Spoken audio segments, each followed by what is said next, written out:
This is a quick video on how to maintain your waves. If you do this routine daily, you will achieve the maximum results for 360 waves.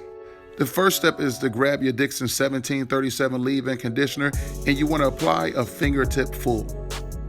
The second step is to take the leave-in conditioner and rub it through your scalp thoroughly.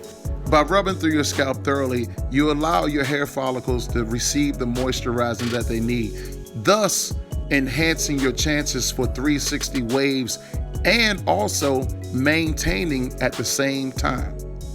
The third step is the most important, brushing your hair. I recommend a boar bristle brush because it's good at laying down the hair follicles so they can wave up. I also highly recommend that you brush your hair 100 times a day, minimum. You want to brush your hair in the direction that your hair goes to achieve the maximum result for your 360 waves. Also, by brushing your hair, you massage your scalp. Your scalp loves that. If you take care of your scalp will take care of you. The last step is your do-rag. The point of wearing the do-rag is to preserve the brushing of your hair. It lays your hair down flat and it makes the crown look good.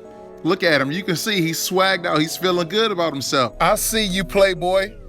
All the products in the video are available at thedixonman.com. We ship all over the world.